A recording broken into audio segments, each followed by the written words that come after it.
L'année 1979 est absolument centrale, puisqu'elle commence par la révolution islamique en Iran.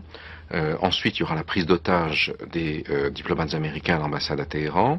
Il y aura l'attaque de la grande mosquée de la Mecque, donc la plateforme du wahhabisme saoudien, par des groupes ultra-radicaux saoudiens. Ce sera le capitaine Baril d'ailleurs et ses hommes qui reprendront la grande mosquée. Et finalement, après Noël, ce sera l'entrée des troupes soviétiques en Afghanistan qui donnera lieu au djihad des années 80. En novembre 79, la grande mosquée est prise d'assaut par quelques centaines de djihadistes.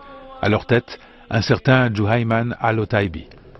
Les dignitaires religieux émettent une fatwa pour contourner l'interdiction d'ouvrir le feu à la Mecque. Mais l'armée saoudienne est impuissante. Pour déloger les insurgés de ce haut lieu de l'islam interdit aux non-musulmans, les Saouds font appel à la France, qui envoie 3 gendarmes d'élite.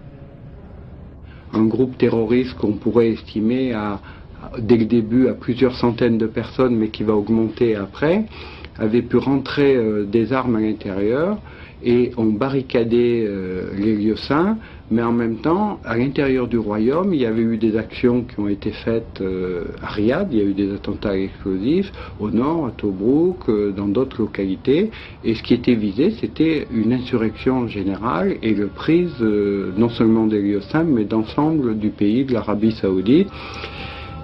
Donc il y a eu des combats de snipers qui ont duré à peu près 15 jours.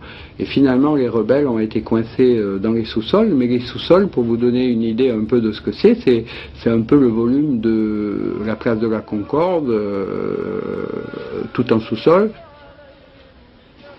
Dans mon plan global, qui a permis la reprise sans détruire les lieux saints et sans faire trop de dégâts, on a gazé tous les sous-sols. Les rebelles dedans, où ils sortaient, où ils décédaient, quoi. Bilan, des milliers de morts, pour la plupart de simples pèlerins. Et les insurgés pris vivants seront exécutés sans procès.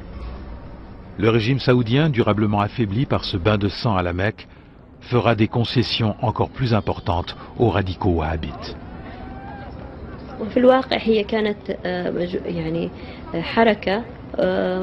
Il n'y a aucun doute qu'un lien direct existait entre l'idéologie de ce groupe et celle des frères wahhabites.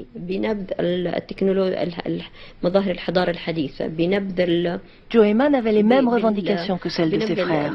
Le rejet de tout ce qui se réfère à la modernité et l'interdiction de toutes sortes de relations avec l'Occident non musulman et mécréant.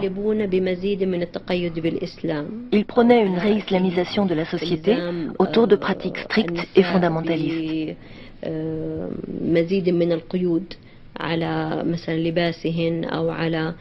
Pour les femmes, il prévoyait encore plus de restrictions sur les vêtements et leur éloignement total de la sphère publique et des médias. Juhayman a fait une déclaration à la mosquée de la Mecque où il a évoqué toutes ces revendications. Son groupe avait un lien de parenté idéologique avec les frères musulmans et le hasard des événements a fait que cette prise d'otage à la Mecque a eu lieu la même année que la révolution islamique en Iran, en 1979. Finalement, qu'est-ce qui distingue les Iraniens des Saoudiens en 1979 du point de vue des Américains, du point de vue des Occidentaux? Je ne parle pas des contestations internes. C'est essentiellement le fait que la République islamique de Téhéran nie la légitimité politique, économique et militaire de la présence américaine au Moyen-Orient, tandis que l'Arabie saoudite l'accepte. Donc, quelles que soient les violations des droits de l'homme et de la femme d'un côté ou de l'autre, l'Arabie saoudite devient partenaire privilégié des États-Unis, l'Iran devient ennemi prioritaire des États-Unis, mais le problème, tant pour Riyad que pour Washington, c'est qu'il y a un autre ennemi, c'est l'Union soviétique.